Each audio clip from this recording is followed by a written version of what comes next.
In this video, we're going to discuss the speed of sound.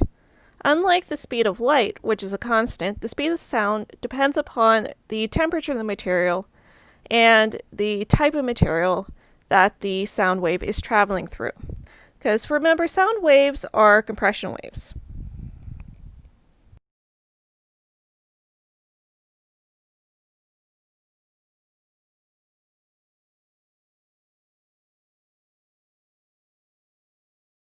So this means that the speed of the wave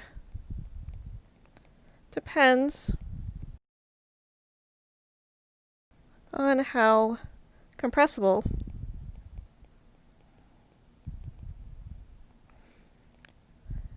the medium is. So how compressible is the substance that the sound wave is trying to travel through. So this is going to depend upon certain variables that reflect compressibility of materials.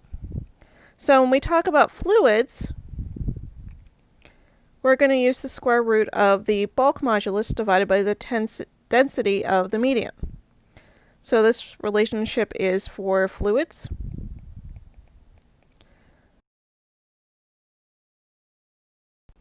And this is the bulk modulus. Because remember, we used bulk and modulus when we did elasticity of volume.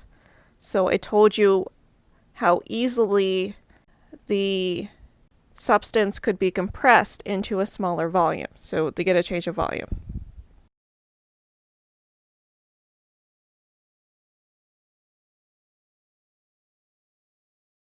For solids, we're going to use Young's modulus over the density.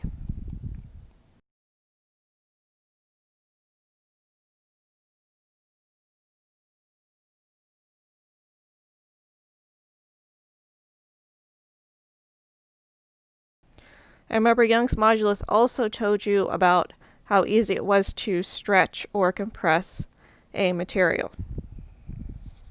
Unfortunately, the formula we're going to use for gas has a few more variables in it to better describe the characteristics of the gas.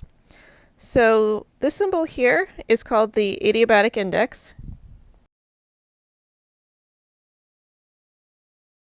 or the Greek letter gamma. So the adiabatic index tells a lot about the types of kinetic energy, so rotational, vibrational, translational, and the bond structure of the particular substance. We'll learn more about this in physics part 2 when we actually talk about thermal processes. So these is a value that would be linked in a constants table for each particular substance. R is the ideal gas constant.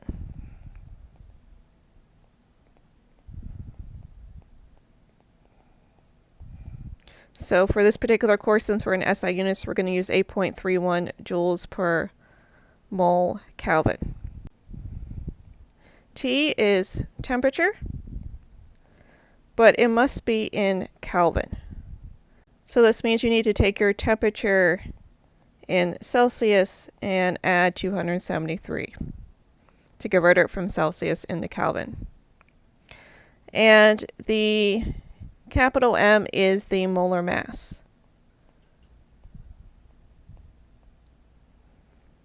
And in this course, remember, molar mass needs to be in kilograms per mole. So be careful when you read it off of a periodic table, it is often in grams per mole. So you do have to do a conversion from grams per mole to kilograms per mole by dividing by 1,000. The last relationship I'm going to give you is specific to the Earth's atmosphere. This way we don't have to, for every single problem, look up the adiabatic index to molar mass for the oxygen-nitrogen mixture of the Earth's atmosphere, especially since it's a mixture and would be slightly complicated to calculate.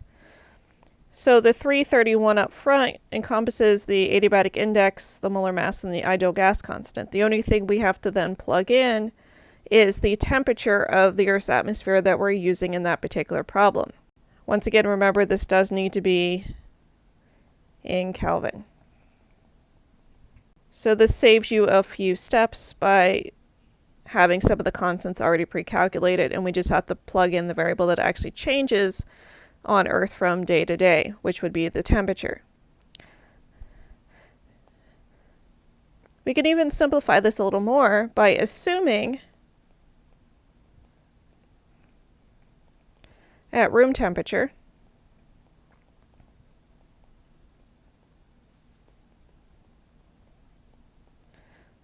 on Earth,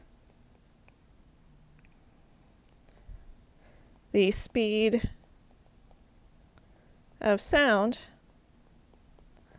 is 344 meters per second. So unless you're told something specific in the problem, like it's a different type of gas, or it's on Earth's surface but at a different temperature than a standard room temperature, then you would just use 344 meters per second. If you're given a temperature, then you need to plug in the temperature and actually solve for it. And if you're given a different gas or a different type of medium, then you have to use the equations I discussed earlier in this lecture.